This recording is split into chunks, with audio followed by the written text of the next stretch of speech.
It's time for another Cougar Coaches Show here at Mediacom Channel 22. Also watching online, available at ColumbiaCougars.com. My name is Cosmo with the head coach of the Columbia College cross country, track and field. Refresh my memory, Coach Tim Cornell. What officially is your title or your coaching position? Well, I'm technically coach of cross country and track and field. Track and field, so yeah. If you want to break it down, it's 6 individual sports. Okay, we're not going to go through all of them. Yeah, we don't have to go through all of them.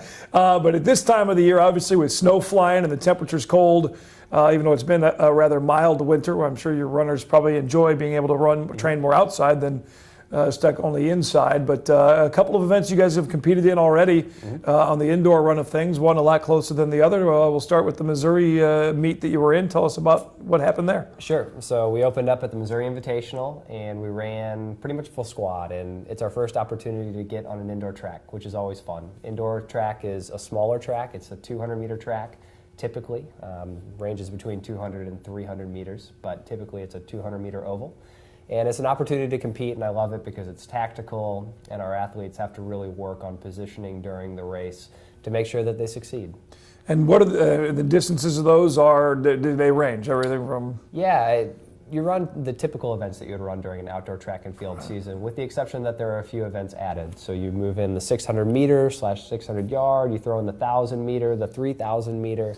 So there are a few more of those middle distance races to be run, which is fun for a distance coach. As you mentioned, tactically, yeah, you don't really think about that other than the distance, but there's how many runners on the track at a time? It's almost like a little roller derby match going on out there. Exactly. Yeah. Obviously not contact, full contact. You can think about it that way, and no skates, and everybody's maybe a little bit more fully clothed. So it's a good time though, and it's really a time for us to work on things. For most track and field people, indoor is it's not an off season, but it's a season that's not heavily focused on for most people, especially on the distance side. We're focusing on cross country. We're focusing on running our fastest times during the outdoor track and field season. So we work on some of those strength components that we haven't had a chance to work on, and we work on some of the racing components that we haven't had a chance to work on yet. Especially when you get into your medleys and relays, and that comes back into more of the teamwork rather than the individual athlete themselves out there on the track. Absolutely, and it's a fun time. There's no more fun event to run than a medley amongst teammates. It's even different than cross country. You're running side by side in cross country, but you're actually handing off the baton during that medley event or during that 4x8 event. And there's a camaraderie during that event because you're watching and actively cheering for your teammate at the same time. What were some of the other schools that came in to compete in Columbia with that over at Mizzou at the Invitational? A number of Division I, a number of Division II. So SIU Edwardsville was there. Southeast Missouri was at that meet. Gosh, you're putting me on the spot. That's okay, but I think that's... Missouri S&T. Yeah. It was a large group of very good Missouri track and field schools, which is always fun for us to measure ourselves against. And I think that was kind of where I was angling with that, with a lot of these events, and we'll talk about the one that happened in Lawrence with the Jayhawk event too, is, you've got Columbia College, the NAIA school, and has proven itself with the program being as young as it is, but has certainly had some great runners. But these kind of events are against some of the top athletes in the NCAA, at SEC schools, at Big 12 schools, you name it, and all different levels throughout the country. Really a huge barometer for what your athletes are where they're at. It's got to be a good tool after the races too, for you to be able to use kind of as a barometer, as a training tool to help them for the next events. Yeah, very much so. And it's a unique component of track and field. We don't have another sport, with maybe the exception of golf, where you're going to match up against schools from every level. And it's an opportunity for us to test ourselves, whether you're a brand new runner coming into Columbia College or a seasoned veteran. You get to push yourself against some of the better runners at the NCAA and NAIA level within the same meet, which is really cool. Missouri license plates are usually kind of frowned upon in Lawrence, Kansas, but you ran the Columbia College vans out there. I'm surprised they let me in the door at the state of affairs these days. Yeah, didn't have black and gold, so it was good with the blue and white and silver for Columbia College. Right. But this past weekend was the Jayhawk Invitational, the Jayhawk event. Talk about how the runners did out there. Sure. So obviously what you want to see is progress between the two events. And we saw a tremendous amount of progress amongst our runners from the Missouri Invitational to that Jayhawk meet. We can start at the top. Lindsey Martin ran a tremendous mile at Jayhawk. We opened her up in the 3,000 meter at the Missouri Invitational. She put up a top 3 time in the NAIA at the 3,000 meter event, and the last that I checked, I think she was third in the mile as well, which really isn't her event. The longer that she goes, the better that she is. So for her to put up that good of a mile time and be that competitive at the national level was very cool. We had a bunch of other good results on the women's side. Julia Montgomery, a third-year runner for us, had a huge PR in the mile, dropping 5 seconds to get at 5:21, and Emily Schultz dropped about 20 seconds off her opening 3,000-meter time. Emily's another kid who is a true cross-country runner. The further that Emily goes, the better she is, kind of like Lindsay. Right. And for her to be able to drop 20 seconds, approximately 10 seconds a mile, off of that opening debut was huge. And I think total for the event of all of your runners, both the guys and the girls, I think 6 or 8 personal records were set on Something different like events. that. Yeah, we lost count after a while. It was a really good day for us. And then we had 2 individual qualifying marks to the NAI National Championship. So Lindsay in the mile and Tommy Skoski, one of our better male runners on the men's side in the 1,000 meters. And when will those championships be held, and when does that go down? Yeah, March 5th through 7th.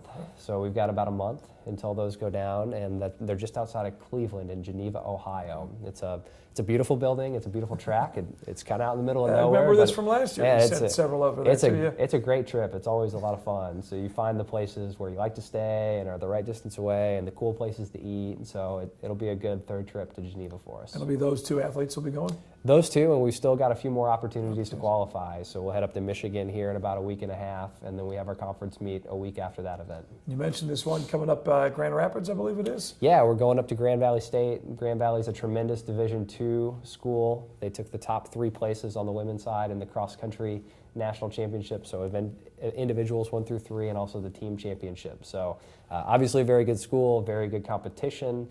The Midwest, and especially the northern Midwest, is well known for their distance running. So we take our kids there to get them against the best competition, hopefully run a national qualifying mark, get a few more than 2 there. You mentioned that the Mizzou event and the one in Lawrence at KU, they were more kind of building up. This one is a little more where you're going to really focus on times and really compete for some things. Tell us the difference between kind of amping it up to this event. Sure. So we want to see progress every time, but indoors is such a short season for us. We start racing in the middle of January, and you have to qualify about 5 weeks later. That's a very short period of time. If you think about the cross-country season, we've got about 2.5 months, so about double the amount of time to get in shape to hit a qualifying mark or to be able to qualify to the national championships. So the preseason work that you do is obviously very important, and then the build up and progress from one meet to the next is very important. So with that in mind, we'll go to Grand Rapids knowing that this may be one of our best, if not our only, opportunity to hit a really good qualifying mark. They put those qualifying marks at a very high level. They're very fast, and we have to be in a good race to be able to hit those. So we have to take the kids to a place where the race is going to take them there in most cases. Lindsay Martin's a different example. She's put herself on a level where she can go run a qualifying time on her own, but for some of the younger kids on the team, you have to put them in a race that's strategically there to get them to that national qualifying mark, and that's why we travel 8 hours and drive through the snow to get there. Tim Cornell, cross-country and track and field coach, our guest here on the Columbia Cougars Coaches Show here on MediaCom Channel 22. Talk about Lindsay, another weekly honor for her, whether it's during the cross-country season, she picks up a handful of those, it seems like, and then just another one here as well in the AMC, recognized in the American Midwest Conference.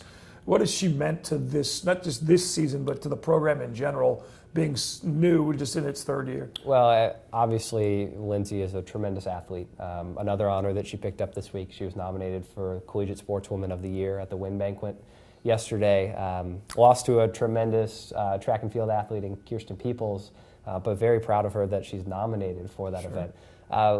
Lindsay is one of the most dedicated athletes that I've seen, and she's also one of the athletes who's progressed the furthest in the 3 years that we've had.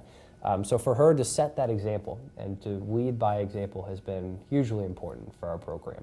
Well, I remember, and I've told the story on this show, with the race you guys ran in Joplin was also coinciding with a men's soccer game on a Saturday, I believe it was, and she went and won the event at 8 in the morning, and by the time the soccer team was starting at 6, she was again running through Columbia, and half the soccer team was like, "Wait, what?" Okay, that's that dedication that it takes to be at the level she's at. Yeah, and as a coach, that's what you ask. We can create the structure, the infrastructure for her to get to that level.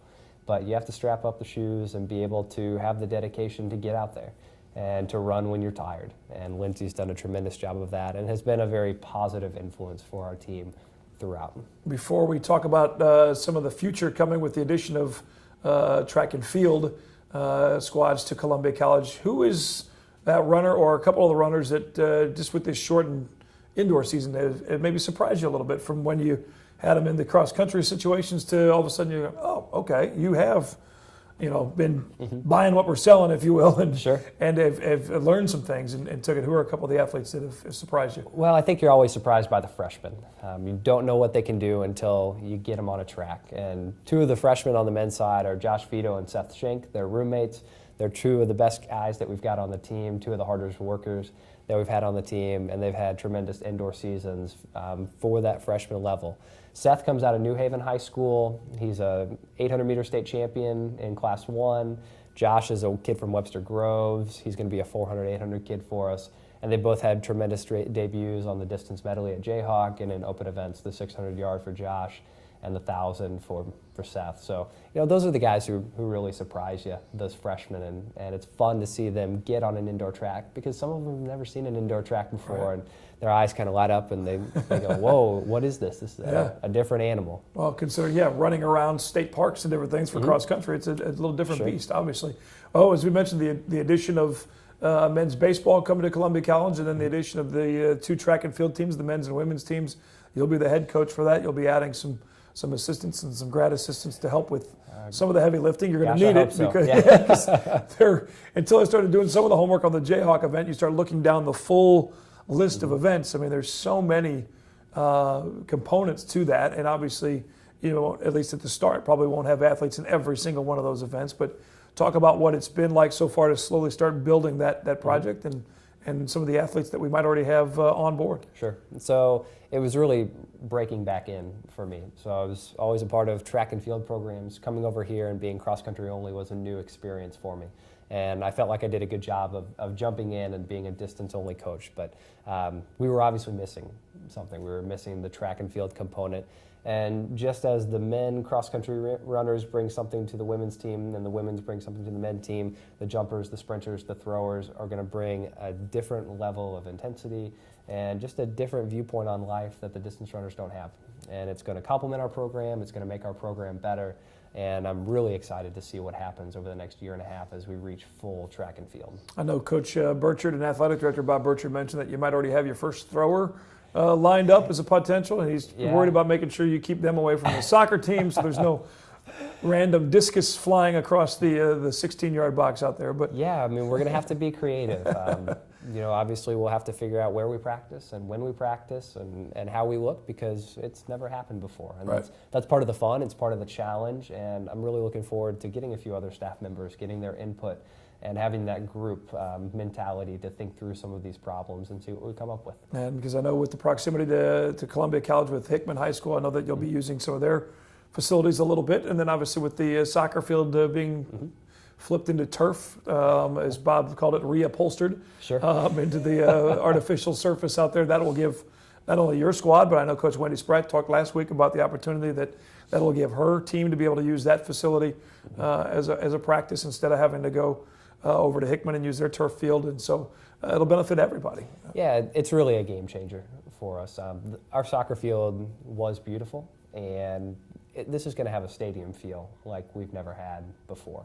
And athletes are going to walk onto campus and say, wow, this is a facility that we're going to use not only for soccer, but to train athletes to the highest level. And my expectation is that when it's done, you're going to be able to see that. And you're already seeing some of it. And you know that that's the level that we expect. So when it's done and the athletes are able to see that, they're going to see the vision that we've had for a long time. Yeah, certainly obviously helps as a recruiting tool. It's not just about the academics. It's also when you start adding programs. I mean, let's face it, in the last 5 years, 6 years, when baseball comes on board, and they've added 7 sports to Columbia College, which is a double athletes and all that stuff. So we're going to be a completely different athletic department than we were before I got here. And there have been growing pains along the way, figuring out how we fit how we support one another and not step on each other's toes with the limited space that we have. But it's been an amazing process, and I think that our athletic department is stronger than it's ever been. We've been able to help strengthen the conference and compete at the NAIA level like we thought we would from the get-go. And I think that was going to be my summing up point, was that not just starting, but instantly winning championships and competing for in almost every meet you guys are going to on the cross country side and in the indoors. When you've got a runner like Lindsey Martin and Julia and the rest of them on the guys' side too, with Tommy, and that always brings that avenue for not instant success, but at least that expectation for sure that you can compete with anybody, and any medal is there for the taking. And I know that's the expectation from my boss, is that we compete right away, and it's what we're going to do. The nice thing is that I work for a tremendous person in Bob Burchard and Cindy Potter and Drew Grisella. You couldn't ask for better bosses. You couldn't ask for a better structure to build an athletic team in. And that's why we're so successful. It's the structure that they create. Good luck on the recruiting trails for not just getting runners, but now throwers and jumpers and the whole 9 yards. It's going to be fun to watch the track and field side of things. And next time you go to the Jayhawk Invitational, we'll have other events to watch out for. Yeah, it'll be a longer day at the track, and more fun day at the track. There you go. Coach Tim Cornell of cross country and track and field at Columbia College. You want to learn more about the runners on the website, columbiacougars.com, and more progress being tracked with the addition of the sports and facilities growth as well at Columbia College. And if you haven't been over by on Rangeline and Wilkes there to see the transformation of the soccer field, the turf isn't on the ground yet, but the building is being bricked and so on and so forth. So Tim, thanks for your time. Appreciate it. And again, thanks for watching Cougar Coaches Show here on Mediacom Channel 22.